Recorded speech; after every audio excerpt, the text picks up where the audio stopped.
Sa init ng disyerto at liwanag ng mga ilaw sa Dubai, naroon si Mariam Sorenza, isang simpleng dalaga mula sa Pilipinas na waitress sa isang five-star hotel. Malayo sa pamilya, sanay sa pagngiti kahit pagod, at ang tanging hangarin ay makapagpadala ng pera sa kanila. At pinapangako kong kahit saan man tayo dalhin ng buhay, kahit gaano pa karami ang pagsubok o problema, ikaw at ikaw lang ang paulit-ulit na pipiliin ko. Ikaw at ako, laban sa mundo. Sa kabilang banda naman, si Dorian Lakshmir, isang kilalang bilyonaryo, ngunit sa kabila ng yaman at kapangyarihan, may pusong matagal nang walang tahanan. Doon ko na-realize, may mga bagay na hindi kayang bilhin ng pera, gaya ng paraan kung paano mo pinaparamdam sa mga tao na may halaga sila.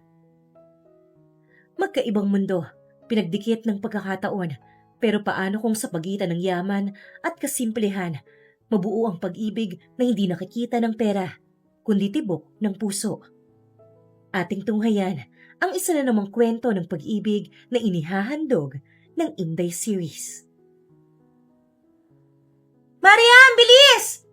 Sigaw ng isa sa mga kasamahan ni Mariam Sorenza, si Liza, habang nakasulyap sa tray na hawak ni Mariam. Ang tagal mo sa isang table, girl! Baka mapagalitan ka na naman ni Boss Khalid. Hingal na hingal si Mariam habang maingat na nilalapag ang baso ng white wine sa mesa ng isang guest na nakangiting tumango sa kanya. Sorry po, sir. Aniya, sa magalang na boses. Sabay alis ng tray para hindi masayang ang bawat segundo. Sa gilid ng kanyang mata, tanaw niya si Boss Khalid, ang baklang manager nilang mahigpit na parang laging may dalang ruler para sukatin kung tama ba ang bawat galaw ng staff. Relax lang, Liza. Bulong ni Mariam habang dahan-dahang naglalakad pabalik sa counter. Hindi naman ako robot. Taong may paa din to, no? Alam mo, sa sobrang bilis mo minsan, parang hindi mo na namamalaya na tumatakbo ka na. Be careful. Baka maulit yung nangyari last week. Oh my God, wag mo nang i-remind, please. One wrong step, at muntik nang mahulog yung platter ng steak sa lap ng Arab. Kung hindi siya mabait, baka pauwi na ako pabalik sa Pilipinas. Pumagalpak si Liza ng tawa habang inaayos ang buhok nito. Girl, kung papauwiin ka, isama mo ko. Pero seryoso, kamusta ka? 2 weeks ka ng straight duty Hindi ka ba napapagod? Tumango si Mariam habang inaayos ang uniform na puting blouse at itim na slacks. Pagod, oo, pero kailangan. 2 kapatid ko sa college, tapos may bunso pa. Si mama nag-aalaga sa kanila. Si papa naman nasa bukid. Ako na lang ang inaasahan nila dito. Alam ko, kaya saludo ako sa iyo Ako, para lang sa sarili ko kaya ako nagtatrabaho. Pero ikaw, para sa pamilya. Iba ka, girl. Isang waitress si Mariam. Isa sa daan-daang OFW na nagpupunta sa Dubai para magtrabaho, kumita at makapagpadala ng pera sa pamilya sa Pilipinas. Napangiti si Mariam kahit pagod. Sa totoo lang, yun ang dahilan kung bakit kinaya niyang iwan ng Pilipinas. Wala sa plano niya noon na pumunta ng ibang bansa. Pero nang mamatay ang tiyahin nila na siyang tumutulong sa kanilang gastusin, wala nang choice si Mariam kundi ang mag-apply bilang waitress sa abroad. Mariam! Malakas na tawag ni Boss Khalid mula sa kabilang dulo ng hall. Table 3! Move quickly! The VIP guests are waiting! Agad na sumunod si Mariam. Kinuha ang tray na may lamang champagne. Hindi siya pwedeng magkamali, lalo na ngayong high profile ang event. Birthday ng isang kilalang businessman sa Dubai. At sabi pa nga ng iba, baka naroon din ang ilang royal family members. Sa labas ng malalaking glass windows ng hotel, tanaw ang kumikislap na city lights ng Dubai. Sa malayo, kitang-kita ang Burj Khalifa. Tila umaabot sa ulap. Sa loob ng hotel ballroom, naglalaro ang mga ilaw. Gold, white, at soft blue. May jazz music na tumutugtog sa likod. Halong ingay ng mga tao, halakhakan at salin ng baso ng alak. Si Mariam, tahimik lang na naglalakad sa pagitan ng mga mesa. Dala ang tray ng champagne. Hindi siya sanay sa marangyang ganito. Sa probinsya nila sa Pilipinas, simpleng handaan lang ang alam niya. Videoke, pansit at soft drinks. Pero dito, ibang-iba. Puro designers gowns at tuxedo. puro English at Arabic ang usapan.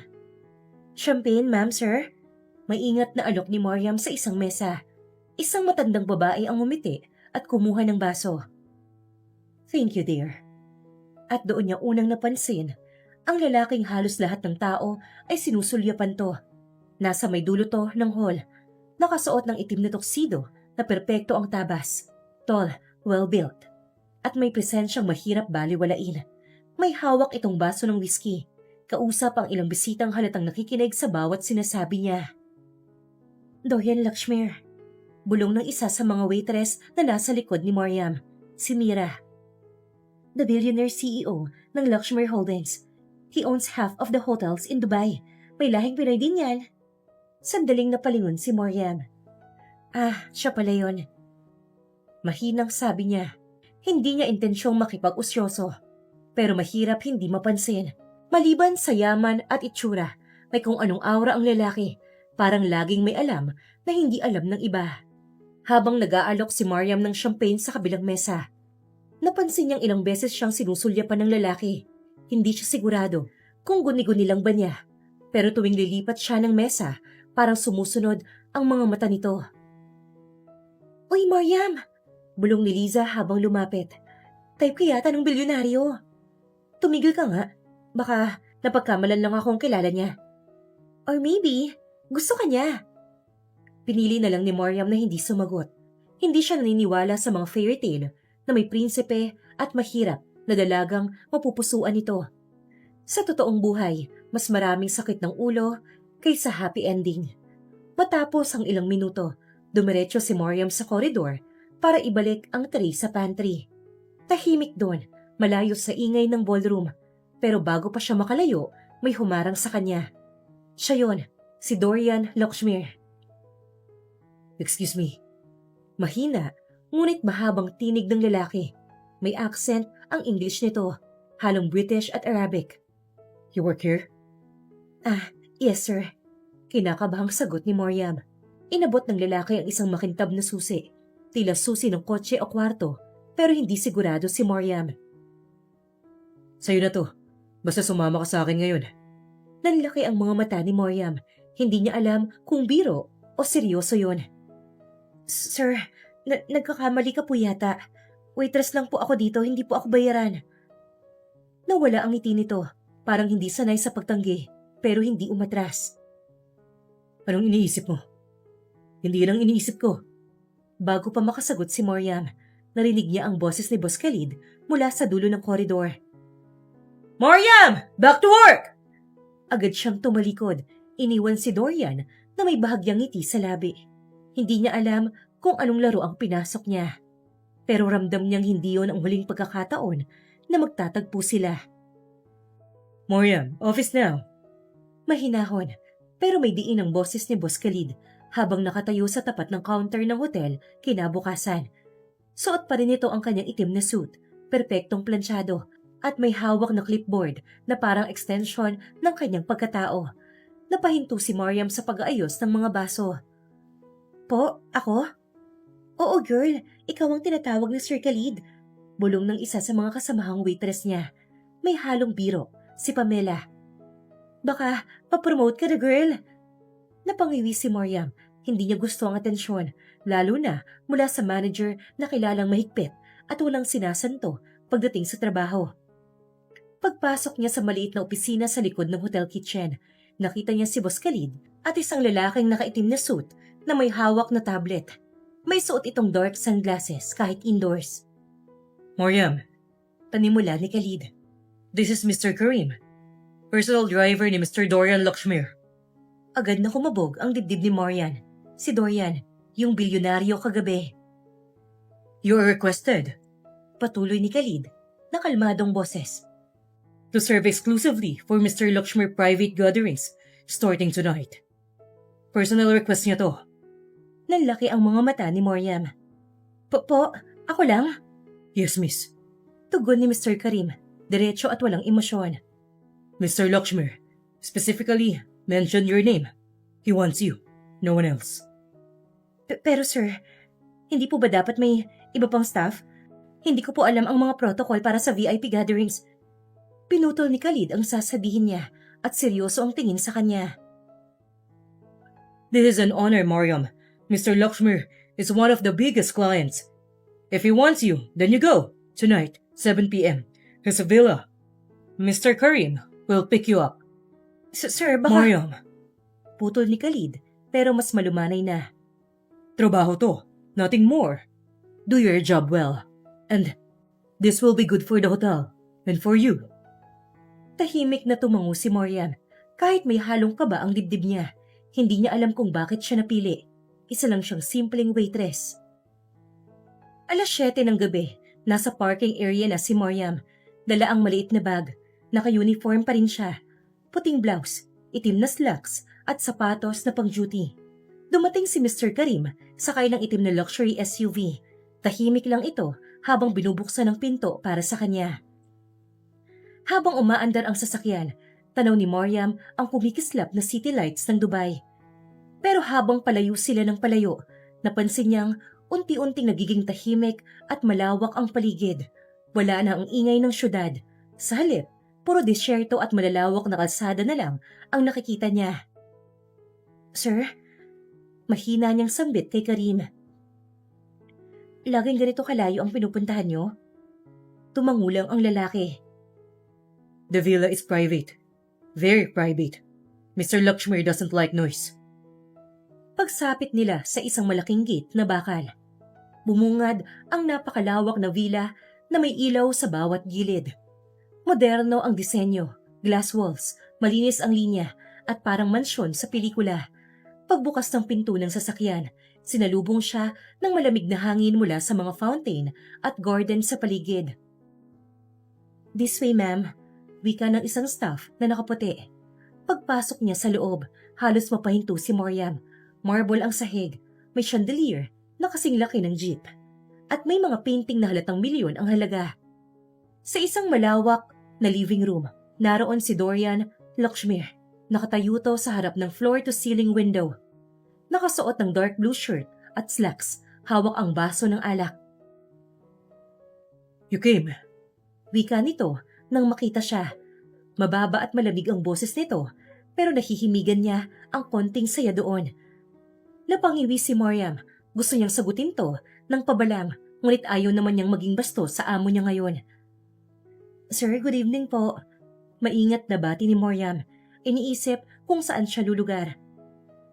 Nasaan po ang mga guests? Tumingin si Dorian sa kanya, diretso sa mga mata niya. No guest tonight. Just me. Natigilan si Mariam, kunot ang noong tinitigan to. Po, akala ko po, private gathering. Ngumiti lang si Dorian, hanggang sa dahan-dahan itong lumapit sa kanya at nilapit ang muka.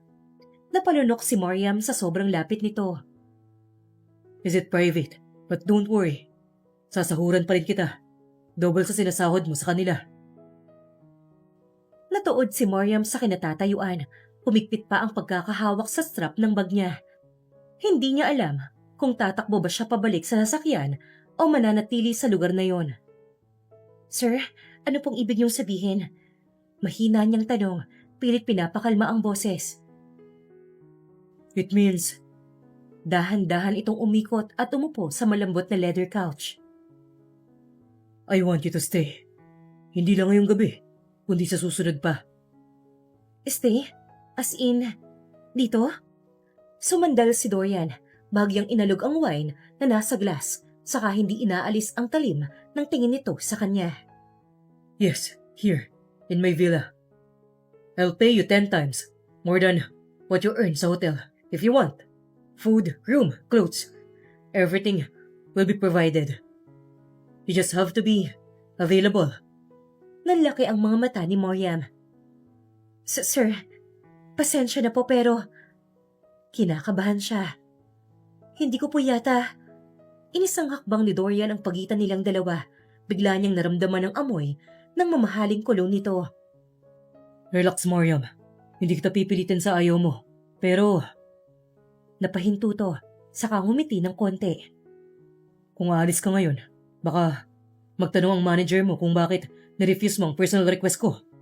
Baka sabihin ko, nabastos ka sa guest, Hindi ba't mahirap ang ganitong chismis sa trabaho? Mawawalan ka. Natigilan si Mariam. Naramdaman niya ang malamig na pangingilabot sa batok niya. Blackmail po ba to? Mahinang natawa si Dorian. Naramdaman ni Mariam ang kamay nito sa bewang niyang humaplos doon. Let's call it persuasion. Umikot to ng konti. Tinitigan siya ng diretsyo. One kiss. Sabi nito, mabagal ang bawat salita nito. Kung ayaw mong magstay, sige, alis ka. Pero bago ka umalis, halikan muna kita para may remembrance ka. Napasinghap si Mariam. Sir, hindi po tama yan. Walang tama o mali, Mariam. Only choices. Umamba itong mas lalapit pa sa kanya. Halos magdikit na ang kanilang muka. Stay. And you live like a queen here. Or leave. After I kiss you. Ramdam ni Marian ang mabilis na tibok ng puso niya. Alam niyang delikado to. Isang estranghero, mayaman at makapangyarihan. At siya, isang simpleng waitress lang. Pero bakit parang may kung anong kakaibang humihila sa kanya na manatili? Bakit ako, sir? Ang dami namang pwedeng waitress Bakit ako pa? Because you're different. Tumingin to sa mga mata niya. Last night, you didn't look at me the way others do. Hindi ka mukhang impressed. Hindi ka lumapit na may ibang intensyon. You were real. And I like real. Nanlumo si Mariam. Totoo bang yun ang dahilan? Bago siya nakasagot, dahan-dahang lumapit si Dorian. Agad na napahakbang paatras si Mariam hanggang maramdaman niya ang malamig na pader sa likod niya. Hindi siya makaatras. So, what will it be? Sir, hindi ko po... Shh! Tinaas nito ang daliri. Halos dumampi na sa labi niya. Don't overthink, Mariam. Minsan, the safest place is right where you think it's dangerous. Hindi niya alam kung anong nangyari, pero imbis na sumigaw, tumakbo. Nanatili siya roon. Naramdaman niya ang mainit na hininga ni Dorian sa pisngi niya. Ang mababang tawa nito na parang nang-aakit. Stay here, Mariam. Maganda ang magiging buhay mo. Promise. At kung hindi ako papayag? Ngumisi si Dorian, hinaplos ang pisngi niya. Then I kiss you. Right here. Right now. Napalunok si Mariam. Lahat sa utak niya nagkakagulo. Ang trabaho niya, ang reputasyon niya, at ang kakaibang kuryente sa hangin sa pagitan nila. Sa huli, mariin siyang pumikit at bumuntong hininga. Sige, mananatili ako. Pero trabaho lang to, sir. Nothing else. Of course, trabaho lang.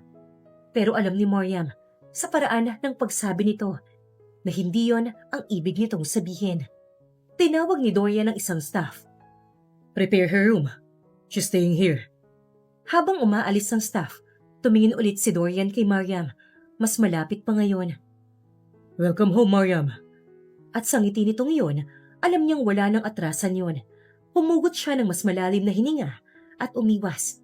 Hindi naman siya magtatagal doon. VIP gathering ang sinasabi ng boss niya, kaya alam niyang ilang araw lang ito. Paaalisin din naman siguro siya pagkatapos ng ilang araw. Pero nagkakamali siya. Hindi maintindihan ni Mariam kung bakit, pero habang tumatagal ang pananatili niya sa villa, mas lalo siyang nalilito. Una, wala namang bisita. Wala siyang kailangang pagsilbihan maliban kay Dorian. May ilang maids na tahimik lang. Isang hardinero na halos hindi niya makita buong araw. At si Karim na driver na parang robot kung kumilos. Pero maliban doon, wala na. At pangalawa, tila walang buhay ang napakalaking villa. Malaki nga, oo, pero tahimik. Malawak pero parang kulang sa tao. Lalo na tuwing gabi. Kapag tumutunog ang bawat yabag niya sa sahig na marmol, ramdam niya ang lamig at lawak ng lugar na para bang may kulang. Kulang, o baka may hinahanap. At doon niya unti-unting napansin si Dorian Lakshmir. Sa una, halos hindi sila nag-uusap. Tinitignan lang siya nito saglit. Magsasabi ng sit, tapos babalik na ito sa laptop nito. Tatahimik ulit, parang ayaw ng storbo. Pero isang gabi, habang nasa balcony siya at pinagmamasa ng mga ilaw ng lungsod sa malayo, dumating si Dorian, dala ang laptop niya at baso ng alak. Nilapag nito yon at kinuha ang jacket sa balikat at nilagay yon sa kanya. Bakit nandito ka sa labas? Malamig dito. Ang ganda ng view eh. Parang painting. Sa hotel puro ingay. Dito parang ibang mundo. Hindi ito sumagot agad. Umupo lang sa lounge chair sa tabi niya. Binuksan ang laptop at nag-type. Tahimik ulit to hanggang sa hindi na siya nakatiis. Sir, pwede bang magtanong? You just did. Napairap siya ng bahagya. Hindi, I mean, seryoso. Bakit po ako? Wala namang event. Wala namang bisita. Para saan ba talaga to? Tumigil sandali si Dorian sa pag-type sa laptop nito. Tumingin sa kanya ng diretsyo. Wala man lang itong emosyon. You talk too much. So, para lang po akong nakikipag-usap sa hangin? Hindi sumagot si Dorian. Instead, binalik nito ang tingin sa laptop. You can leave if you want. Wala naman po akong sinasabing aalis ako. Curious lang. At doon nagsimula ang hindi inaasahan ni Mariam. Tuwing naroon siya, nagbabago to, mas kalmado. At minsan, kapag nagkukwento siya tungkol sa buhay niya bilang OFW, bigla na lang itong ngingiti. Minsan pa nga natatawa.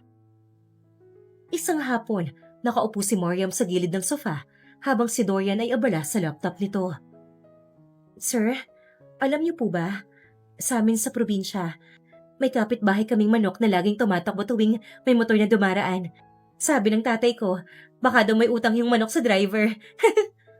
Walang reaksyon si Dorian, nagtatype lang. Tapos yung isa namang manok, akala mo aso kung kumahol kapag may dumaraan. Kaya tuloy yung mga bata sa amin, pinangalanan siyang bantay. Tahimik pa din to, hanggang sa mapansin niyang parang nanginginig ang balikat ni Dorian. Sir, are you laughing?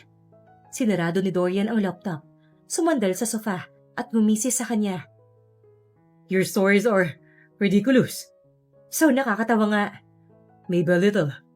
Nagulat si Mariam. Sa unang beses mula nang makilala niya to, nakita niyang genuine ang ngiti ni Dorian. Hindi pilyo, hindi seryoso. Kundi parang tao na ito. Sabi ko na nga ba may sense of humor din kayo, sir. Don't push it. Pero may halong tawa sa boses nito.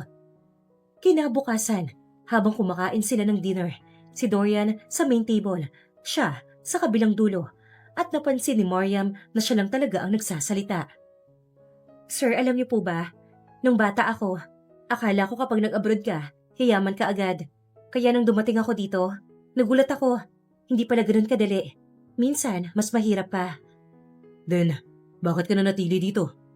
Para sa pamilya, syempre. Para may maipadala. Para sa kapatid kong nag-aaral. Para sa nanay kong may sakit sa tuhod. Para sa tatay kong ayaw nang magsaka pero wala namang choice. Natahimik si Dorian. Alam niyo po sir, minsan naiisip ko, ang yaman-yaman niyo, pero bakit kayo mag-isa dito sa malaking bahay na to? Seryosong tumingin si Dorian sa kanya.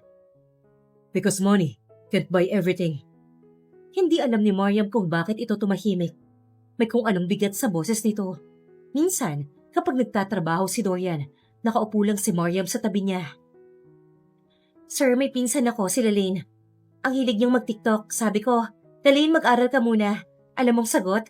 Ate, baka dito ako yayaman eh. Napailing siya. Grabe no? TikTok para yumaman? Tumingin si Dorian sa kanya. Salubong ang kilay nito. Baka pwedeng, tama din siya. Ano kayo sir? TikToker din? Tumaas ang kilay ni Dorian. Do I look like it? Pwede rin. Pogi naman kayo sir eh. Maraming followers yun. Pogi? Ano? Gusto niyo po ba ng certificate? Pwede kong isulat dyan sa whiteboard na pogi si Sir Dorian. At doon, hindi niya inaasahan. Napatawa si Dorian. Hindi malakas, pero sapat na para mapalingon ang mga maids sa kusina na parang first time nilang marinig yon. Isang gabi naman, habang umuulan sa labas, nasa sala lang sila. Si Dorian may hawak na laptop. Lagi na lang itong hawak yon. Si Mariam naman ay may dalang tsaa. Sir, may girlfriend po ba kayo? Sandaling natigilan si Dorian, tumingin sa kanya. That's a personal question. Curious lang, wala naman kasing bisita dito eh. Wala ring tumatawag, wala ring dumadalaw. Parang kayo lang mag-isa sa mundo. Maybe I am. Bakit po?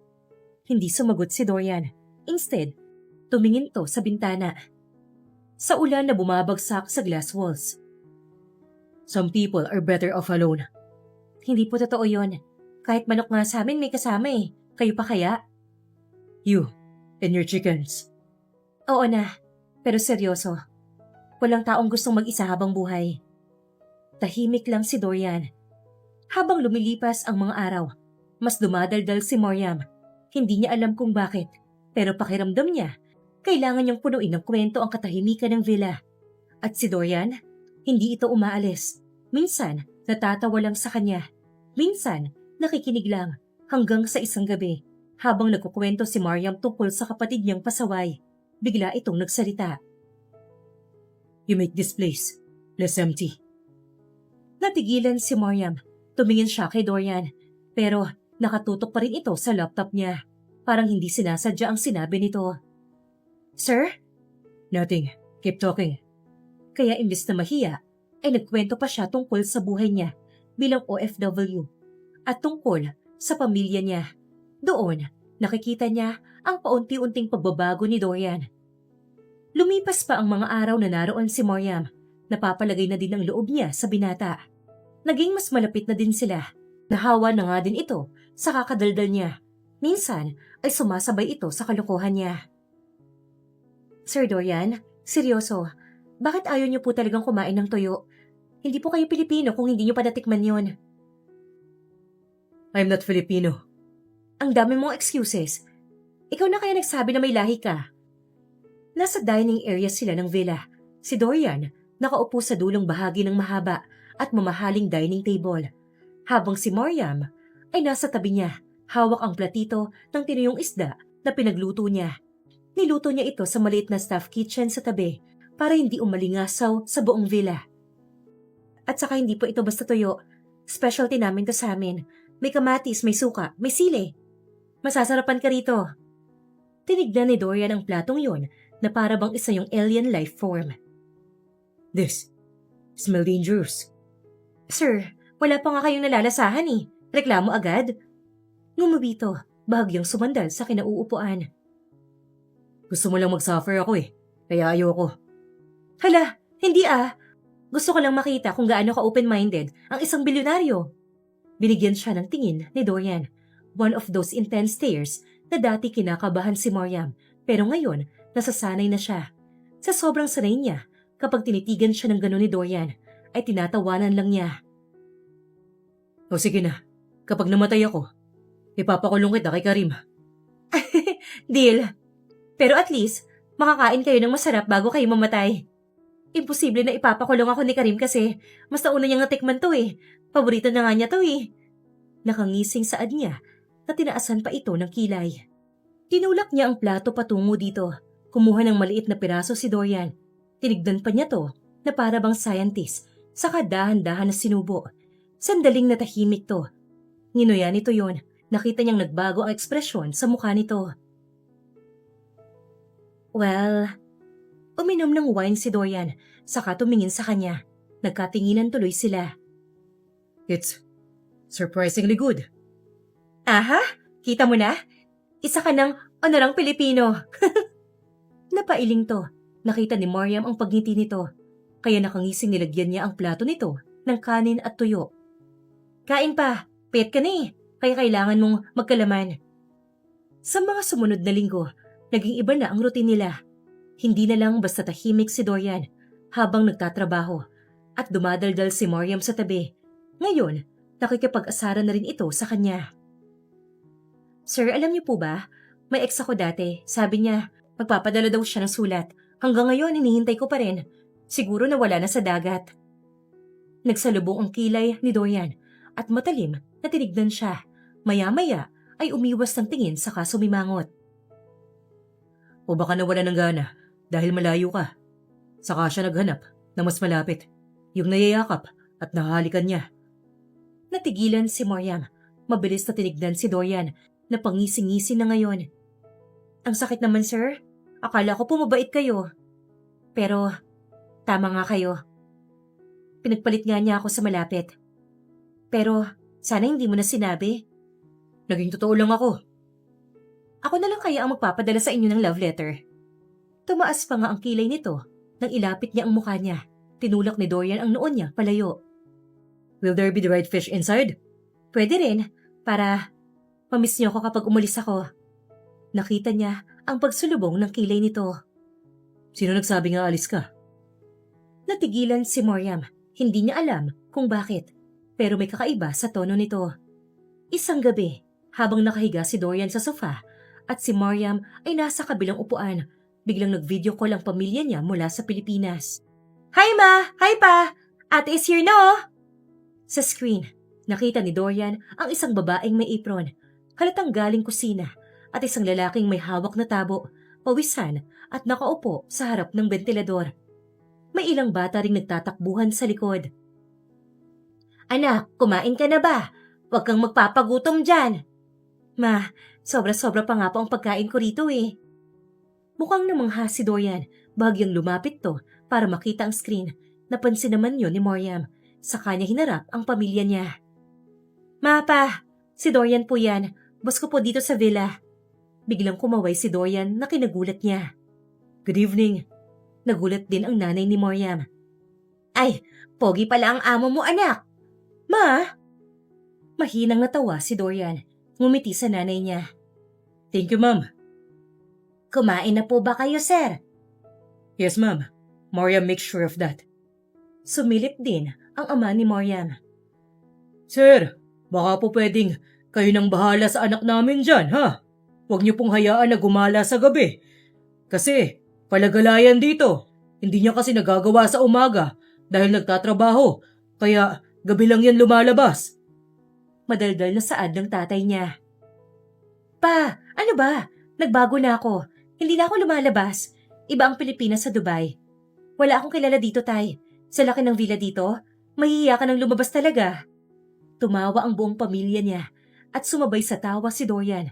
Hindi yun ang tawang mahina lang na lagi itong ginagawa kapag nagbibiro siya. Sir, grabe kayo. Tawang-tawa kayo sa kahihiyan ko. They seem fun. Normal lang po. Hindi tulad dito sa inyo, sobrang tahimik.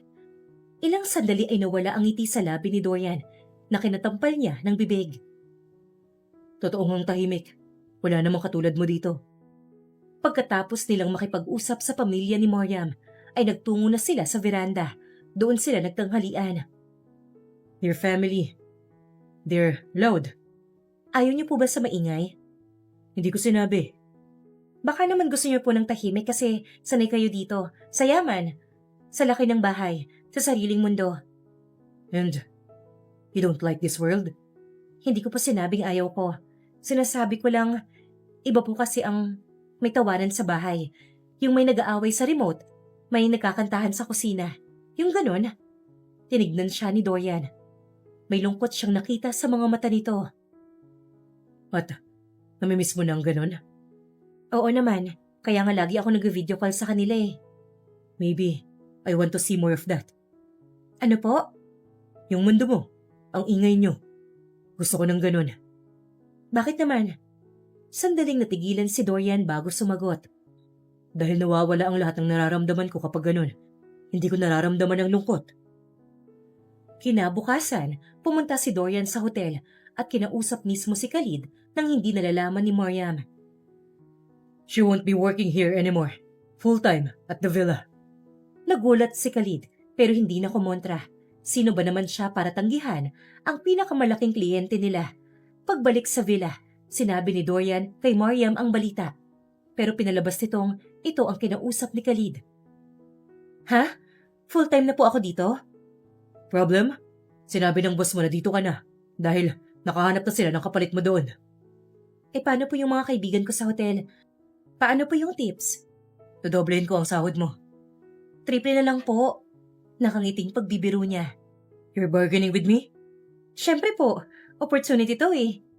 Hindi naman siya seryoso sa sinabi niya. Pero nang umisi si Dorian, ay napangiwi siya. Mukhang seryoso pa nga nito. Okay, sige. Triple. Pero hindi ka aalis. Sir, nagbibiro lang ako. Hindi ako nagbibiro. Hindi ka aalis. Seryoso nga talaga to. Saan po? Dito sa villa? Or anywhere. Pinaikutan niya ito ng mata. Lagi niyang ginagawa yon. Natatawa lang naman ito. Gaya ng sinabi niya, naging malapit na sila sa isa't isa. Hindi na awkward sa kanya na sungitan ito. But deep inside, may kung anong kumislot sa dibdib niya. Habang tumatagal, mas lumalalim ang pagiging malapit nila. Sir, bakit wala kayong Christmas tree? Malapit na yung Pasko ah. I don't celebrate Christmas. Ay naku, hindi pwede yun. Sa amin, kahit sanga lang ng bayabas, basta may parol, Pasko na. Then gumawa ka. Hindi ako marunong yan. Seryoso? Yes, make this place feel alive. Nilibot ni Dorian ang paningin. Magpatulong ka sa mga kasambahay. Siguradong magugustuhan din nila yan. Kung makasabi kayo, parang hindi nyo bahay to ah. Maybe it doesn't feel like home. Natigilan si Mariam. May lungkot sa boses ni Dorian. Kaya umiti siya at pilit na inakbayan to. Sige po sir, akong bahala. Paparamdam ko po sa inyo ang Pasko. Bumuntong hininga si Dorian. Sinabi ko na sa'yong, wag mo na akong tawaging sir. Gusto mo bang ipalinis ko sa'yo ang buong villa? Aabutin ka ng 1 linggo dito. Agad na pinutol ni Mariam ang sasabihin nito. Pilit na tumawa siya. Ito naman, hindi lang sanay eh. O sige na, pupuntahan ko muna yung iba. Dorian. Mabilis na tumalikod si Mariam at umalis sa harap nito. Sa bawat tawanan, bawat biruan, at bawat video call kasama ang pamilya ni Mariam, unti-unti nang nararamdaman ni Dorian kung gaano kasimple ang kaligayahan ng dalaga. At sa puso ni Dorian Lakshmir, isang tahimik na hiling ang nabuo nito. Maging parte na sana siya ng mundong yun. Maagang gumising si Mariam kinabukasan.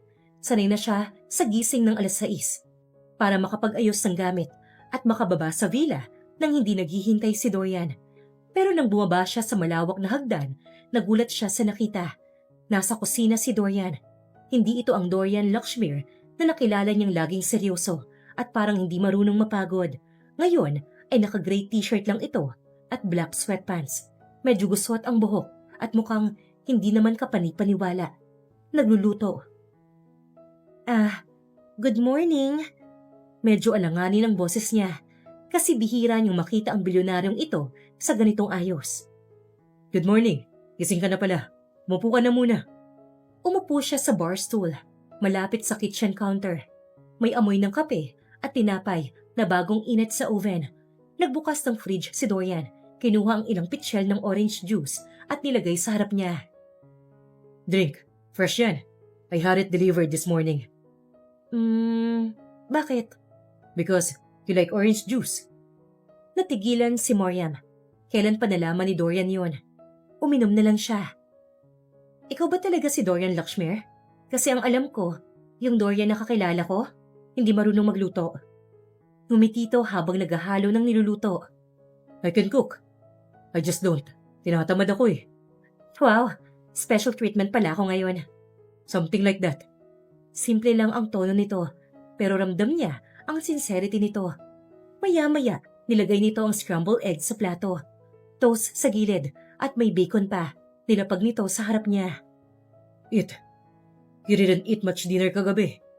Nilagay niya ang kamay nito sa noo habang nakakunot ang noo. Dorian, okay ka lang ba talaga? Parang iba ka ngayon ah.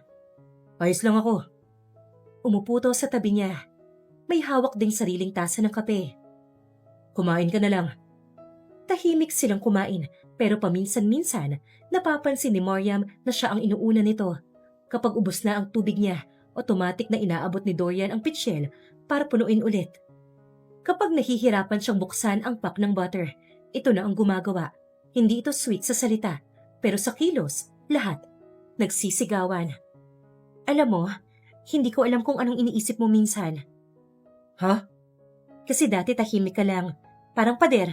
Ngayon parang naglalambing ka na? Maybe I am. Kumindat pa to sa kanya. Naglalambing? Ikaw? Dorian Lakshmir? Mahirap ba yung paniwalaan? Oo, kasi sanay ako na ikaw yung laging seryoso. Yung tipong pag pumasok ka sa room, lahat tatahimik. Mas gusto mo ba na ganito ako? Gulat na napatingin siya rito.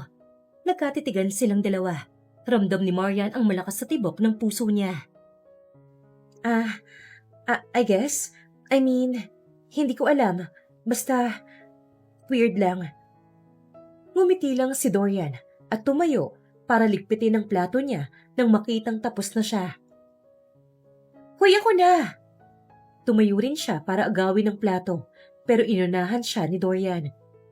Opo, ako na.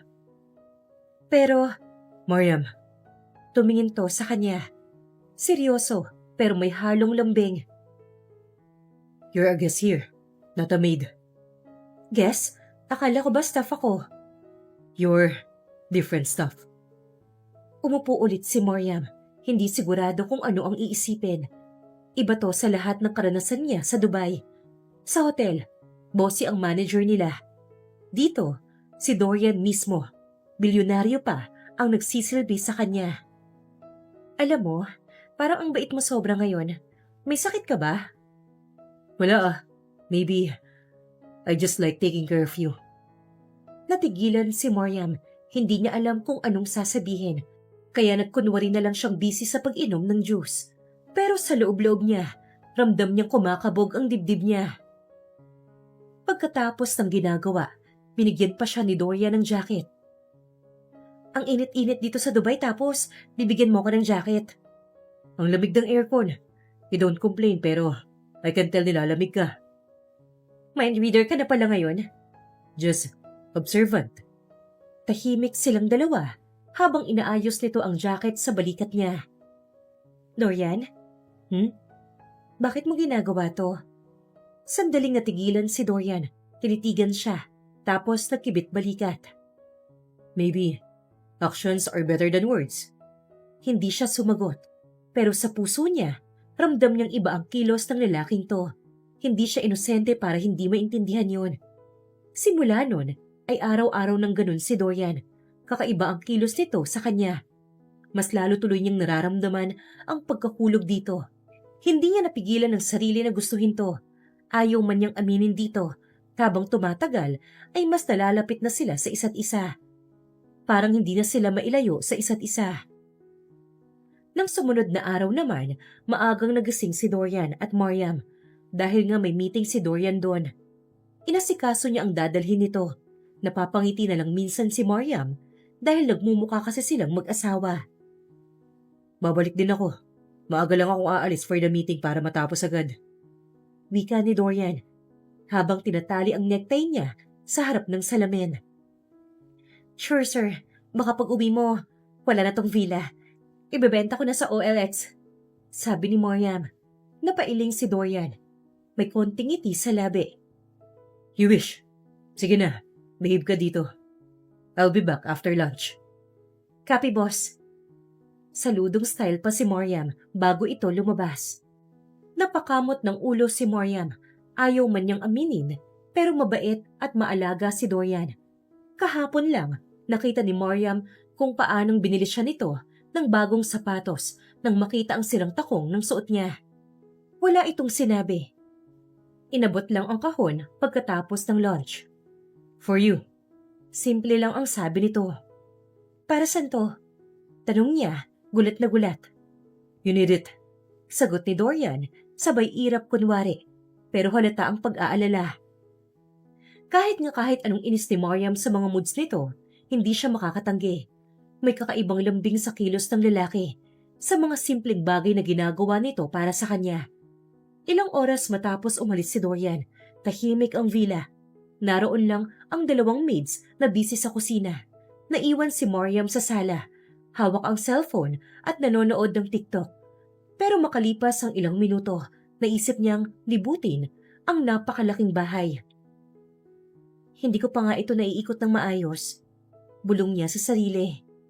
Medyo weird na wala si Dorian. Sanay siya na kahit abala ito sa laptop, ay naroon lang ito sa isang sulok. Minsan seryoso, minsan tinatawanan siya kapag may mga kwento siyang kalokohan tungkol sa buhay niya sa Pilipinas. Pero ngayon, tahimik ang buong villa. Habang iniikot niya ang bahay, napadpad siya sa ikalawang palapag. Malaki at halos parang museum ang buong villa. May mga hallway na punong-puno ng paintings, mamahaling kagamitan, at mga bulaklak na laging bago. Grabe, para akong nasa ibang mundo. Bulong ni Mariam sa sarili habang dahan-dahan siyang naglalakad. Isa-isang kwarto ang nadadaanan niya, ang entertainment room, library, at ilang guest rooms, hanggang sa makarating siya sa dulo ng pasilyo. May malaking pinto roon na bahagyang nakabukas. Tinulak niya ito ng marahan at para siyang natigilan. Isang kwarto, napakaganda, parang museum. Pero ang pinaka nakapukaw ng pansin niya ay ang mga litrato. Sa bawat sulok, sa bawat mesa, may frame ng iisang babae. Maganda, elegante, maputi, mahabang buhok, matalim ang mga mata, pero may lambing. Pero ang mas kinabigla ni Mariam, halos lahat, kamukha niya. Wait, napalunok siya ng laway at lumapit sa isang portrait. Ako ba to? Hindi. Hindi pwede. Pero hindi siya yon. Mas sophisticated. Mas classy ang babae sa mga litrato.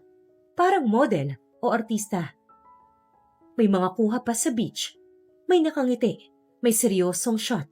Pero sa bawat larawan, halatang mahal siya nung kumuha. Halatang espesyal. Sa lamesa, may isang frame na mas malapit ang kuha. May dedication sa likod. To my dearest Dorian, forever yours. Para bang binuhusan ng malamig na tubig si Mariam. Biglang bumigat ang dibdib niya. So, kaya pala. Mahina niyang bulong. Halos pabulong lang. Kaya pala mabait. Kaya pala gusto nitong andito siya. Kaya pala parang gusto lagi ng presensya niya. Dahil kamukha niya ang babaeng ito. At ngayon lang niya na-realize, baka ginagamit lang siya ni Dorian bilang anino ng taong mahal nito noon. Nang marinig niya ang pagkaluskos ng pinto, mabilis niyang pinunasan ng mga mata. Si Dorian, kararating lang. Nakasuit pa, halatang galing sa meeting. Mariam? Nagulat to nang makita siyang nasa loob ng kwarto. What are you doing here? Huminga siya ng malalim, pilit pinapakalma ang sarili. Pasensya na, napadaan lang ako. Lumapit si Dorian, seryoso ang muka. You're not supposed to be here. Humiti siya ng pilit. Oo nga dapat nga, hindi talaga ako napadpad dito. Nakangiting saad niya. Natahimik si Dorian, kita sa mga mata nito na may gustong ipaliwanag pero hindi alam kung paano magsisimula. Si Mariam naman, pinilit maging kasywal. She's beautiful. Aniya, tumuturo sa mga larawan. Ex-girlfriend mo, sir? Tumangulang si Dorian, pero seryosong nakatingin sa kanya. Tinitimbang siguro ang reaksyon niya. Her name was Althea. Was. Napansin ni Mariam ang past tense. Pero hindi niya tinanong kung bakit. Ayaw niyang marinig. Ayaw niyang madagdagan ang bigat sa dibdib. She disappeared years ago. Dagdag ni Dorian. Mababa ang boses. No one knows where she went. One day, she was here. Then, she was gone. Tahimik lang si Mariam. Hindi niya alam kung ano ang mararamdaman. Kamukhang-kamukha mo siya. Biglang sabi ni Dorian. Para siyang sinampal. Kaya pala. Sarkastikong sabi ni Mariam. Pinilit na napangiti. Kaya pala lagi mo akong gustong nandito. Para may Althea ka ulit sa buhay mo, no?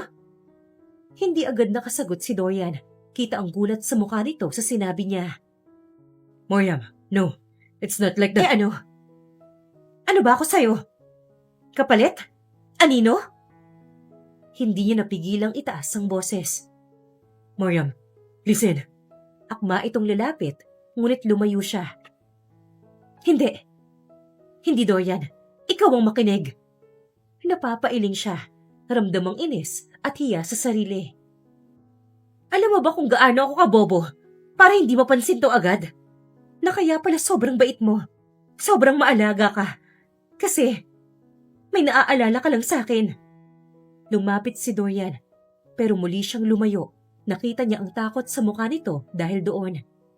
It's not like that, Mariam. Yes, you look like her, but you're different. You're... you. Napatawa si Mariam, pero may pait. Wow! Ang ganda naman ng palusot mo, sir. So special. Mariam, please. Halos pakiusap na ang boses ni Dorian. I like you. Not because you look like her. Because you're you. Yung ingay mo, yung kwento mo tungkol sa pamilya mo, yung tawa mo, lahat yun, sa'yo yun, hindi sa kanya. Pero umiling lang si Mariam. Hindi ko kayang maging rebound, Dorian. Hindi ko kayang mahalin ng isang taong baka hanggang ngayon, siya pa rin ang laman ng puso mo. Natahimik si Dorian. Kita sa mata nito ang sakit, pero hindi ito sumagot agad. Sigurado siyang alam din ito ang nararamdaman niya. Sa nakalipas na mga araw, linggo at buwan na pagsasama nila doon, ay mararamdaman ito sa mga kilos niya. Minsan, akala ko espesyal ka. Pero, napagtatanto mong may iba lang palang dahilan kung bakit ka pinapahalagahan. Hindi ganun yun. Then ano? Sabihin mo. Halos pabulong, pero ramdam ang galit niya. Sabihin mo kung ano ba ako sa'yo. Natahimik ulit si Dorian hanggang sa lumapit to, marahan at hinawakan ang kamay niya. Mariam, ikaw ang bumuhay sa bahay na to. Sa buhay ko, matagal nang tahimik ang villa na to. Matagal na ring tahimik ang puso ko. Dumating ka, bigla kang parang bagyo. Maingay, magulo. Pero mainit. Ramdam ni Mariam ang katotohanan sa boses niya.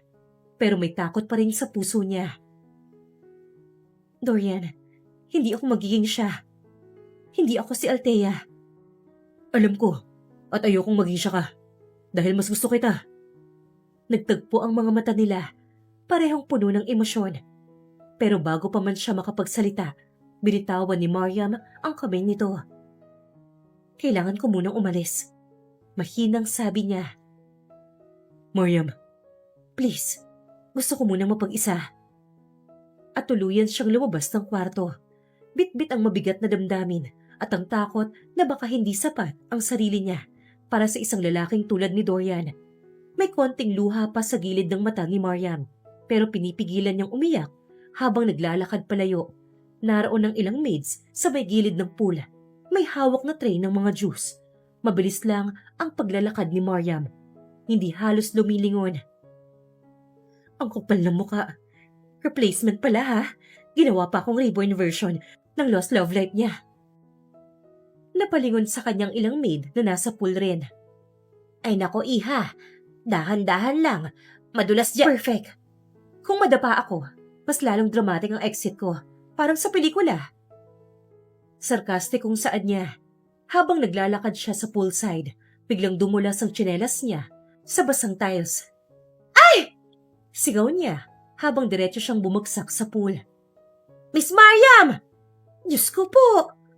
Pero bago pa kumilos ang kahit sino, isang malakas na pagtunog muli ng tubig ang narinig nila. Si Dorian, walang kaabog-abog na tumakbo at tumalon sa tubig. Kahit nakamamahaling suit pa, agad na pumalibot sa bewang ni Mariam ang braso ni Dorian at dinala siya sa mababaw na parte. Mariam! Nag-aalalang tawag niya dito at hinaplos ang pisngi niya. Basang-basa si Mariam, galit na tinabig niya ang kamay nito. Ano ba? Marunong akong lumangoy, okay? Bakit ka tumalon? Nagpumiglas si Mariam, kaya hinarap siya ni Dorian. Pero sinamaan lang siya ng tingin. Bakit ka sabi tumalon eh? Marunong akong lumangoy. Kahit mula dito sa Luzon papuntang Mindanao, kaya kong languyin. Inis na sabi niya rito. I thought you needed the help. Help? Ano to? Baywatch? Akala mo malulunod ako? Hindi ka nag-iisip? Look at you. Yung suit mo. Worth may 1 year salary ko yan. Tapos basang-basa ka. As long as you're okay, I don't care. At pilit pa itong ngumiti na kinainis niya. Pairap niya itong sinagot. Sweet, pero hindi ako bibili niyan. Galit pa rin ako sa'yo, remember? I know. But you almost got hurt, Mariam. Almost. Meaning, hindi ako nasaktan. Meaning, wala kang rason para mag-hero-hero dyan. Namewang siya at sinamaan ito ng tingin. Umatras pa siya, pero talagang nakaalalay ito sa kanya. Mariam, I can't just watch you fall. Napahinto siya, napatitig sa binata. Pero umiwas din agad. Don't say things like that. Umakyat na si Mariam sa gilid ng pool, basang-basa at nanginginig sa lamig. Si Dorian, nakasuot pa rin, umaakyat din. Sir Dorian, kukuha po kami ng tuwalya. Natatawa man, ay nagpapanik na saad ng isang maid. Go, quick! Sigaw nito. Naglalakad palayo si Mariam, basang-basa rin. Grabe, ang drama ng buhay ko. From heartache to swimming lesson, ang bilis ng transition. Bulong niya habang naglalakad. Sumunod naman ang isa. You should change your clothes before you catch a cold. Bigla siyang huminto at humarap dito. Oh wow, concerned ka ulit? This is so confusing. Galit ako sa'yo, Dorian. Tapos mabait ka. Tapos, nag-feeling hero ka ngayon. Like, what is happening? Hinahaplos nito ang sentido na para bang naguguluhan din. I am confused too, Mariam. About everything. Alam mo, huwag ka muna magpaliwanag. Please, wala ako sa mood. Basa ako, gutom ako, at galit ako sa'yo. Kung bumili to. Fine, pero hindi kita iiwan dito. Sumama lalo ang mukha niya, na akala ba nito ay nakalimutan na niya ang nangyari kanina. Umasa to, hindi na yun mawawala sa pagkatao niya. Dumating din ang isang maid dala ang towel at binigay yun kay Dorian na agad namang pinalibot yun sa kanya. Pinunasan nito ang tubig sa mukha niya. Are you okay? Do I look okay to you? Para akong basang sisiw dito. Hinawakan siya nito sa ulo at may kung anong hinahanap roon. You could have hit your head. Napangiwi si Mariam. Ilang beses na rin niyang tinapik ang kamay nito. Hindi naman oh. Pool lang to. Hindi naman bangin. Nawawalan na ng pasensya na napabuntong hininga si Dorian. Sandaling natahimik siya. Mariam, just stay still. Dorian, bitawan mo ko. Puputulin ko yung kamay mo. I see. You're safe. Nagawa mo na magsungit eh. That's more important. Safe? Safe saan? Sa tubig? Sa feelings? Kasi parehong nalunod na ako, Dorian eh. Sa tubig at sa kahihiyan. Kahit na ganun, galit pa rin talaga ako. Hindi mapigilan ni Dorian ang konting tawa. You're funny when you're mad. Anong funny? Ha? Oh wow! May sense of humor ka pala ngayon. Sa gitna ng lahat ng to, natatawa ka pa. Talaga ba, Dorian? Napailing to, pero pinipigilang matawa. You're really mad at me, huh? Mad? No, Dorian. I'm furious. Nagsasisi akong pumunta pa ako rito. Sinubukan niyang umalis, pero ang bigat ng basang damit niya. Ang bigat. Parang pati dignidad ko, basa na rin. Si Dorian, nakatayo lang. Pinapanood siya habang nagpupumilit na iligpit ang sarili. I'll help you. No thanks. Hindi ko kailangan ng tulong mo. Kayang-kaya ko to mag-isa. Putol niya sa sasabihin nito. Mariam. Tinakpan niya ang bibig nito dahil sa inis. Don't Mariam me. Nakakainis ka. Unang-una, may nalaman akong hindi dapat malaman. Pangalawa, binabasa mo pa ako. Para akong leading lady sa telenovela na walang happy ending. Galit na singhal ni Mariam. Hinaplos nito ang braso niya kahit tinatakpan niya ang bibig ni Dorian. I didn't mean for you to find out that way. About Althea. Well, surprise, I did. At ngayon, eto tayo, basang-basa, parehong mukhang tanga. I'm sorry. Sorry won't change the fact na baka ako lang to, placeholder. Para lang may Althea ulit sa buhay mo. Umiling-iling si Dorian, bagyang pinagdikit ang noo nila na kinatigil niya at napatitig dito. Hindi yan totoo. Sigurado akong ramdam mo yan, Mariam. Oh really? Pasensya na, pero hindi ko ramdam yon. Kasi right now, all I feel is, I'm second best. At ayoko maging second best, Dorian.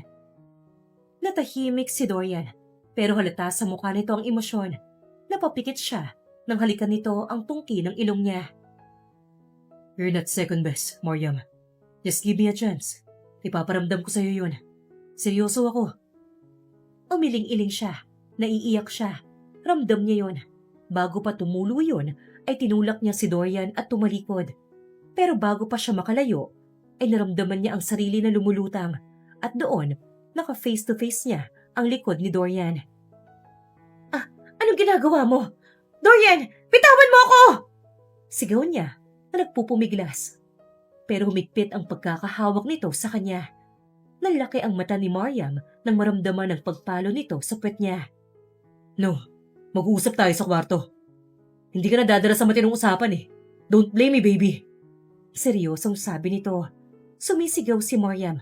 Humingi pa siya ng tulong sa mga maid, ngunit tinawanan lang siya at mukhang kinikilig pa ang mga ito. Dorian! Ibaba mo ako! Hindi ako bata! Seryoso! Maglalakad ako! Sigaw ni Mariam habang buhat-buhat siya ng lalaki na parang wala lang. Parang hindi siya nagpupumiglas. Ngunit si Dorian, kalmado lang. Walang reaksyon sa mga sigaw at pasuntok-suntok si Mariam sa likuran niya. Dire-diretso lang ito paakyat sa grand staircase ng villa habang basang-basa silang dalawa at may mga maid na nakasunod sa kanila na nag-aalala talaga. Not a chance. Nanginginig ka, Mariam. You need to change clothes. Hindi ako nanginginig. Galit lang ako, okay? Hindi mo ako pwedeng buhatin na lang ng ganito. Masyado ka makulit, Mariam eh. At kung hindi kita bubuhatin, baka kung ano pang gawin mo sa inis mo. So yeah, I'm carrying you. End of discussion. Seryoso, pero may halong lambing ang tono nito. Nakinainis lalo ni Mariam.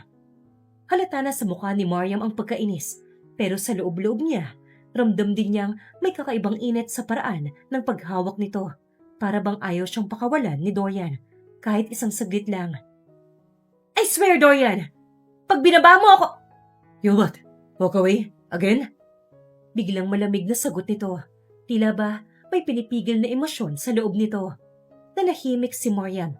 Ayaw niyang amining may kirot sa dibdib niya. Nang marinig yon, nakarating sila sa hallway. Binuksan ni Dorian ang pintuan ng isa sa mga silid. Malaki, malinis, at halatang yun ang kwarto nito. Nilapag siya ni Dorian sa kama at mabilis na lumapit si Dorian sa aparador. Ano yan? Damit. You need to change.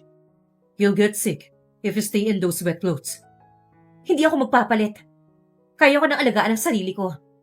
Inis na tumayo si Mariam at tumalikod dito. Tahimik lang si Dorian habang binabagsak sa kama ang puting oversized shirt at malambot na pajama pants. Mariam, please, magbihis ka lang. Ayoko magkasakit ka. Ayoko nga. Huwag mo akong utusan, Dorian Lakshmer. Pasinghal niyang sagot, ngunit bago pa siya makalayo, bumuntong hininga to. Marahang lumapit at inabot ulit ang damit. Marahan na hinawakan nito ang kamay niya at dinala siya sa banyo. You're stubborn, you know what? Yes, at wala akong magagawa. Mariam, your lips are turning blue. Napatigil siya. Hindi ah. Pero ramdam niyang totoo yun. Please. Mahina pero puno ng pakiusap ang tinig nito. Para lang sa akin. Change. I'll wait outside. Natigilan si Mariam. Hindi niya alam kung bakit. Pero parang nawalan siya ng energy. Na makipagsigawan pa. Umirap na lang siya. Kinuha ang damit at tinaboy ito palabas ng banyo. Fine, pero lumabas ka. At huwag kang sisilip ah, Dorian. I swear! Umiling si Dorian. Bahagyang natawa. I'm not that kind of guy, Mariam. Umalis to. Sinara naman niya ang pinto ng banyo. Si Mariam galit pa rin, pero nagbibihis din naman. Ramdam niyang unti-unting humuhupa ang init ng ulo niya. Ang lambot ng tela ng damit na binigay nito. Amoy pa lang, mabango at bago. Pagkatapos niyang magpalit, binuksan niya ang pinto at doon nakatayo si Dorian. Nakasandal sa dingding, basang-basa pa rin ang suit pero walang pakialam. Dapat magpalit ka rin. Huwag ka nang basang sisiw dyan. Magkasakit ka eh. Ako pang sisihin. Masungit na saad niya. I don't care about me. Ang importante, okay ka na. Napairap si Mariam pero hindi maitago ang bahagyang pamumula ng pisngi. Ang drama mo, Dorian. Magbibihis ka lang naman eh. Hinawakan ni Dorian ang kamay niya at inakay siya papunta sa kama. Pero bago yun, dumaan to sa pinto ng kwarto nito at nilak yun. Napalingon si Mariam agad. Hoy! Bakit mo nilak? Because you keep running away from me. I need you to stay. Umupo si Dorian sa gilid ng kama. Tinapik ang tabi niya. Sit. We need to talk. Ayoko. Mariam, please. Nagdalawang isip si Mariam, pero sa huli, umupo rin siya. Nakakunot pa rin ang noo. Ang rupok talaga. Feeling niya ay namana niya yun sa ama niya. Sandaling natahimik lang si Dorian, humugot ng malalim na hininga bago nagsalita. About earlier, I didn't want you to find out about Althea like that.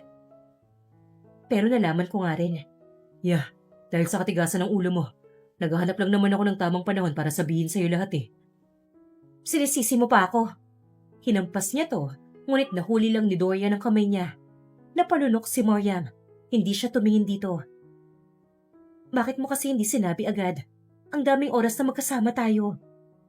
Because I didn't want you to think you were a second best. Dahil hindi ka naman ganun, Mariam. Napangiti si Mariam ng mapait. At ang sakit lang kasi, Dorian, kasi feeling ko ako lang to. Pang-rebound, replacement. Humawak si Dorian sa kamay niya. Hinarap siya nito. Hinaplos pa ng isang kamay nito ang pisngi niya. You're not. Listen to me. Mariam, I like you. Hindi dahil kamukha mo si Althea. Hindi dahil gusto kong palitan siya. Gusto kita kasi ikaw yan. Ikaw si Mariam. Yung palaban. Yung matapang. Yung nagpapasakit ang ulo ko araw-araw. Natigilan si Mariam. Ramdam niyang bumibilis ang tibok ng puso niya. Dorian, stop saying things like that. Bakit? Hindi ba totoo? Nakakagulo ka lang sa iniisip ko. Bahagyang umiti si Dorian. Dahan-dahan niyang hinaplos ang magkabilang pisngi ni Mariam. Pinunasan ang natitirang patak ng tubig mula sa buhok niya. You drive me crazy too. Alam mo ba yun, Mariam? Kanina noong nahulog ka sa pool. I didn't even think. I just jump. Kasi kung may mangyari sa'yo, hindi ko kakayanin. Napatingin si Mariam sa kanya. May kung anong kumurot sa puso niya sa sinabi nito. Dorian, bakit mo ginagawa to? Ngayon pa, nagalit ako sa'yo? Because I don't want to lose you. Natahimik si Mariam. Hindi siya makatingin ng diretsyo. Hindi ko alam kung maniniwala ako sa'yo. Then, let me prove it. Hinawakan nito ang dalawang kamay ni Mariam. Nilapit sa puso niya. Feel that? Ang bilis, di ba? That's you, Mariam. Ikaw ang dahilan. You make me feel alive again. Like I can love. Like I can care. I haven't felt that in a long time, Mariam. Hindi alam ni Mariam kung anong sasabihin. Parang nalulusaw ang galit niya sa bawat salita ni Dorian. Bakit ba? Ang galing-galing mong magsalita. It's not words, Mariam. It's the truth. Humugot ng malalim na hininga si Dorian. Mariam, please, give me a chance. I'll spend every day proving you're not a second best. Because to me, you're the only one. Unti-unti, lumambot ang ekspresyon ni Mariam. Dorian. Yes. Bakit parang ang bilis mo? It's that fast. I think I've been falling since the day I met you. Dahan-dahan, lumapit si Dorian. Hindi niya ito pinigilan hanggang sa maramdaman niya ang malambot na labi nito sa noo niya. Pagkatapos sa pisngi at sa huli, sa labi niya. Marahan lang sa una, parang nag-aalangan kung dapat ba o hindi. Pero nang hindi siya lumayo, naging mas totoo ang halik nito. Mainit, puno ng damdamin. Parang sinasabi lahat ng hindi nito kayang ilabas sa salita. Huminto to sandali, tinitigan siya. I like you, Mariam. Sobra. Please, huwag mo na akong itaboy. Huwag mo na akong iwan. Hindi siya nakasagot. Sa halip, hinawakan niya ang leeg nito at siya na ang humalik ulit. Mas matagal, mas totoo. Paghiwalay nila, pareho silang humihingal. Dorian, this doesn't mean tapos na ang galit ko. I know, pero at least, hindi ka na aalis. Humilig siya sa dibdib nito, ramdam ang tibok ng puso. Ang gulo mo talaga? I'll take that. Basta nandito ka lang. Hindi na siya sumagot. Nakapikit lang siya sa yakap nito. At sa unang pagkakataon mula nang mangyari lahat kanina, ramdam niyang mabilis na bumababa ang pader sa paligid ng puso niya. Mainit ang araw, ngunit presko ang hangin sa teres ng villa. Nakatanaw sina Mariam at Dorian sa malawak na taniman ng bulaklak. Sa malayong tanawin ng dagat na kumikislap sa ilalim ng araw. Mahigpit ang yakap ni Dorian mula sa likod. At si Mariam, bagaman sanay na siya sa presensya ng binata, ay ramdam pa rin ang kakaibang kaba sa dibdib niya. You know, Mariam, matagal na akong hindi nakakaramdam ng ganito. Nang ano? Tanong niya, nakapikit at bahagyang nakasandal sa dibdib nito. Nang kapayapaan, yung simpleng saya na hindi galing sa business, hindi sa pera, hindi sa anumang luho, kundi sa tao.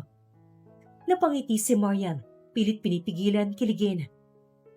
Baka naman bored ka lang sa corporate life mo. Kaya kahit sino na lang, Dorian. Anyone? Really? Bumaba ang boses nito. Halatang may bahid ng pagtutol. Mariam, you think I'd hold you like this kung kahit sino ka lang? Hindi ko alam. Mas sumigpit ang yakap ni Dorian.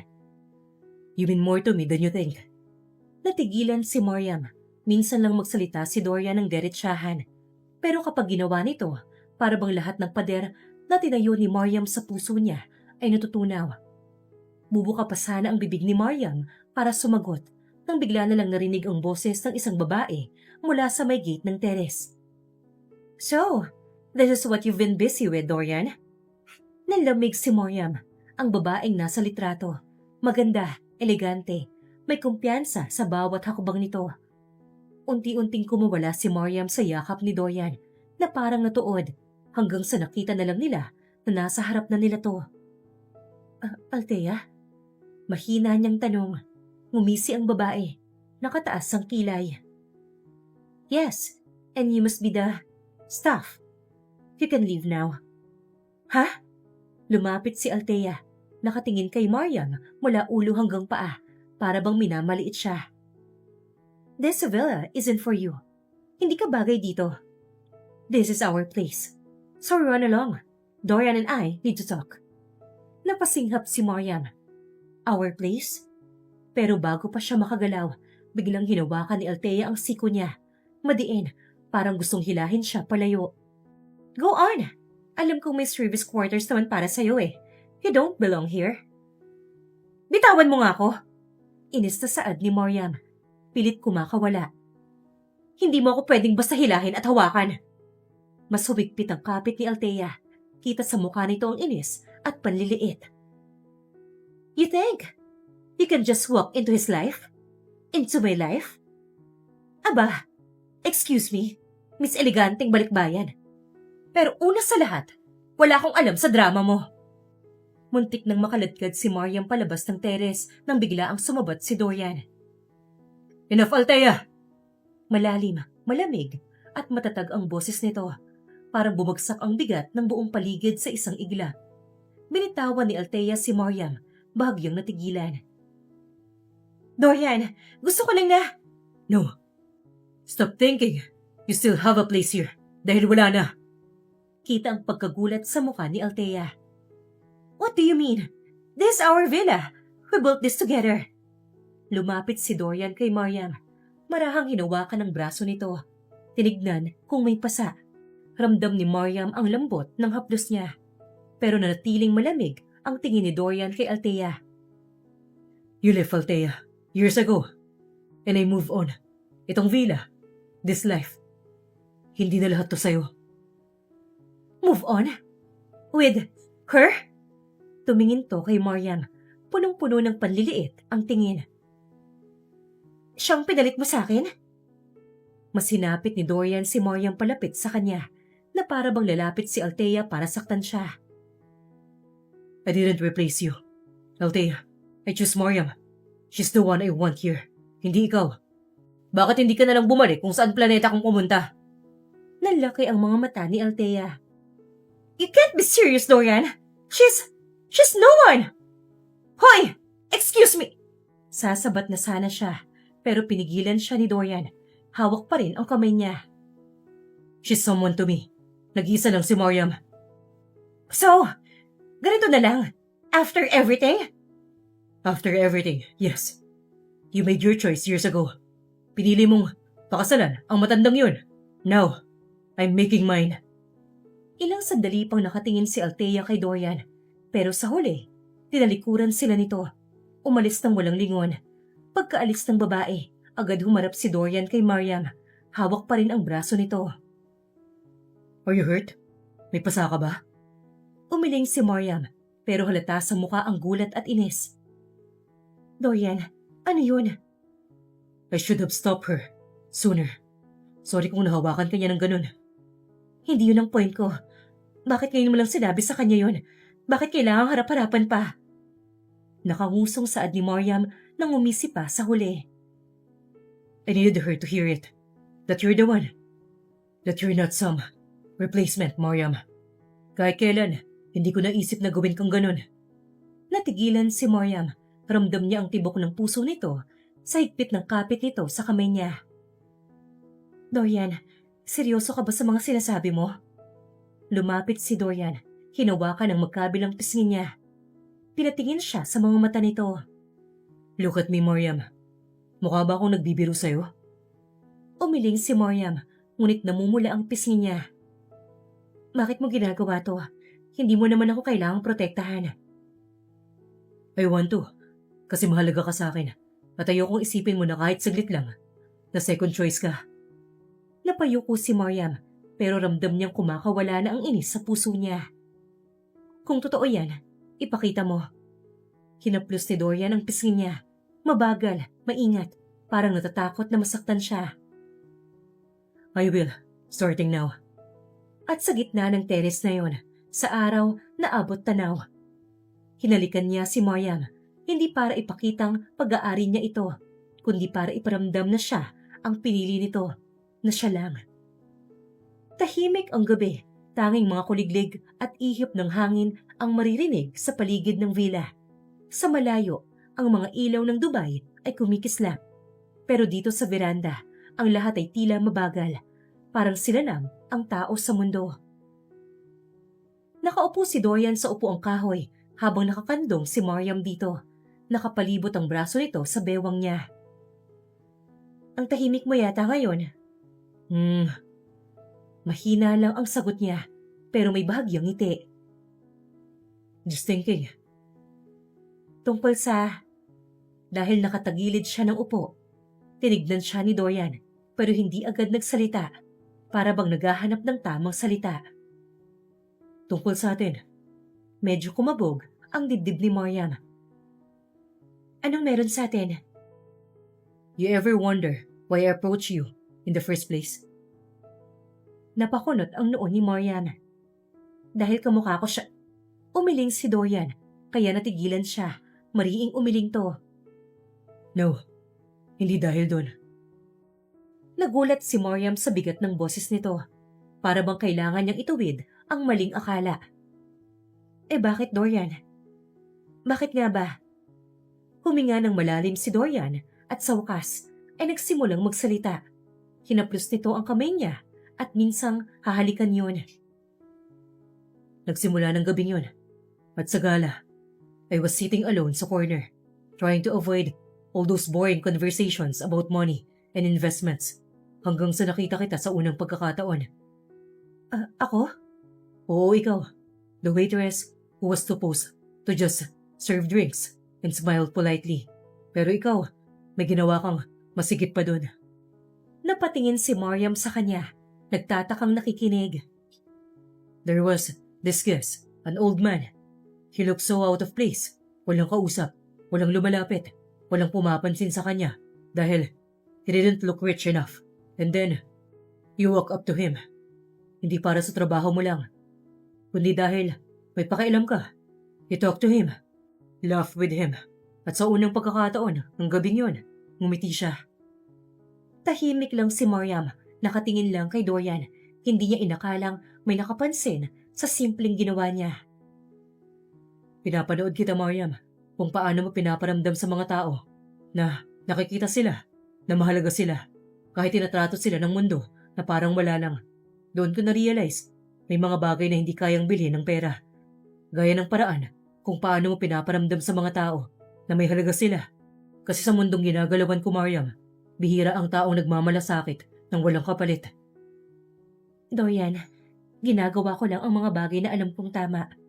Exactly. Walang kaplastikan. Walang kapalit. Hindi mo yun ginawa dahil may gusto kang kapalit. Ginawa mo yun kasi ganun ka talaga kabait. At doon ko agad na-realize, gusto kitang makilala.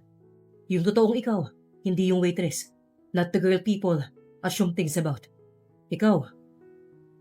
Kaya lahat ng mga dinner na yon, yung mga video call kasama ang pamilya ko, yung mga ginagawa mo. Hindi ko minamadali ang lahat, Mariam. Gusto kong dahan-dahanin para patunayan ko sa'yo at siguro pati na rin sa sarili ko na hindi to pansamantala lang, na totoo ang nararamdaman ko para sa'yo. Dorian, hindi niya na tinapos ang sasabihin dahil biglang tumayo si Dorian matapos siyang ibaba sa upuan. Ang puso ni Mariam kumabog ng kumabog nang makita niya itong lumuhod sa harap niya. Dorian, anong ginagawa mo? Hinugot ni Dorian mula sa bulsa ang isang maliit na kahon. Nang buksan niya yon, kumislap ang isang singsing sa ilalim ng liwanag ng villa. Mariam Sorenza, hindi ako yung tipo ng lalaki na maniniwala sa mga fairy tale.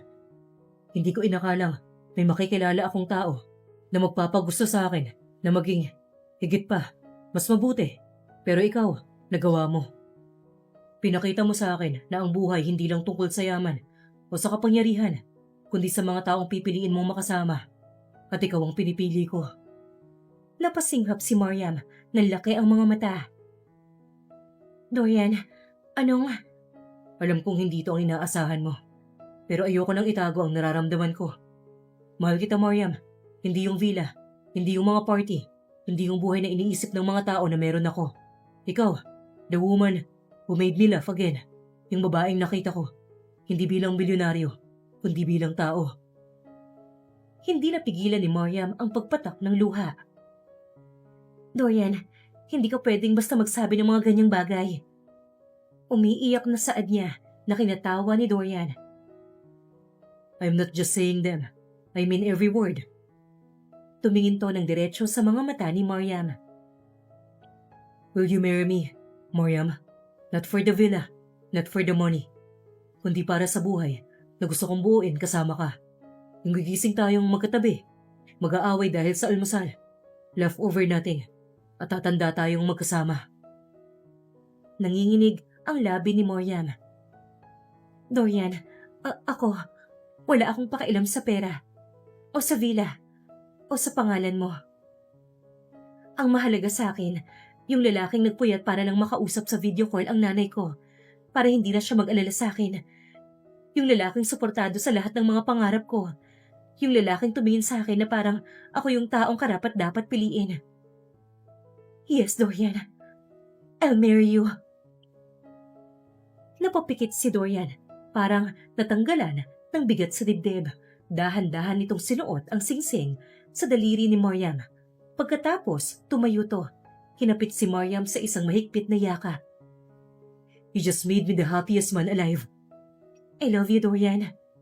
And I love you more, baby. Sobrang mahal. At doon, sa ilalim ng mga bituin at ilaw ng villa, hinalikan siya ni Dorian. Mahaba, puno ng pangako at may init ng pagmamahal na hindi kayang tumbasan ng kahit anong yaman. Makalipas ang mga taon, nang ikasal sila ni Dorian Lakshmir at Mariam Sorenza, hindi yun ang granding seremonya gaya ng inaasahan ng marami. Oo, may mga bulaklak na imported mula sa ibang bansa. May string quartet na tumutugtog ng marahang musika. At may mga bisitang nakasuot ng magagarang damit. Ngunit sa gitna ng lahat ng to, ang pinakamahalaga ay ang mga taong totoong mahal nila, ang pamilya ni Mariam, ang ilang malalapit na kaibigan ni Dorian, at ang iilang empleyadong parang pamilya na rin sa kanila. Hindi maiwasang mapangiti ni Mariam nang maalala ang vows nila ni Dorian. I promise to choose you every single day, not because of what you can give, not because of what the world expects. Pero dahil ikaw si Mariam, ang babae nagturo sa akin kung ano ang ibig sabihin ng tahanan. At pinapangako kong kahit saan man tayo dalhin ng buhay, kahit gaano pa karami ang pagsubok o problema, ikaw at ikaw lang ang paulit-ulit na pipiliin ko. Ikaw at ako, laban sa mundo. Sa tanang buhay ni Mariam, ang kasal nila ni Dorian ang pinakamasayang araw niya. Ngayon, ang tanawin sa harap niya, ang gusto niyang makita araw-araw. Doon tumatakbo ang mga bata, ang kambal nilang lalaki at ang bunso nilang babae habang halos mabaliw si Dorian sa kakahabol dito at siya naman ay natatawa lang sa gilid. Hawak ang kamera para kuhanan ang bawat sandali. Hubby! You're supposed to catch them! Hindi yung tuturuan mo pa silang umakyat sa bubong! Sigaw ni Mariam. Dear Lakshmir's wife, we don't quit. Even the roof isn't safe from us. Halakhakan, tawanan, lahat ng ingay na minsan ay wala sa buhay ni Dorian noon. Ngayon ay parang musika na gusto niyang marinig araw-araw. Habang nakatayo si Dorian sa veranda, niyakap niya si Mariam mula sa likod.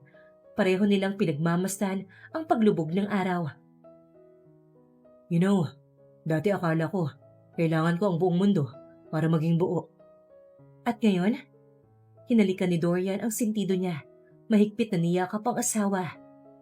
Ngayon alam ko na, ito ang kailangan ko. Ikaw, ang pamilya natin, ang tahanan natin. Ngumiti si Mariam, marahang pinisil ang kamay nito. At sa simpleng tahanang yon, natagpuan ni Dorian Lakshmir ang bagay na matagal niya nang hinahanap, ang tunay na tahanan ng kanyang puso. Sa kwento nilang dalawa, natutunan natin na hindi lahat ng bagay ay tungkol sa yaman, pangalan o kung gaano karangya ang buhay na meron ka. Sometimes, the real treasure is finding someone who truly sees you, cares for you, and chooses you, kahit sa gitna ng gulo at problema. Dorian learned that love is not about control or perfection, but about patience, kindness, and building a life together. Mariam, on the other hand, realized that the love can find you when you least expect it, even in places where you thought you didn't belong. Life will always throw challenges, misunderstandings, heartbreak, people from the past trying to ruin what you have. Pero tulad ni Dorian at Mariam, kung may tiwala, respeto at pagmamahal, walang bagyong hindi kayang lagpasan. It also shows that family is not just by blood. It's the laughter, warmth, and love you build together. And in the end, choosing love over pride will always lead to real happiness. At dyan na po nagtatapos ang kwento nila Dorian at Mariam. Ako po si Miss Lee, ang inyong tagapagsalaysay. Hanggang sa muli, dito lang sa Inday Series.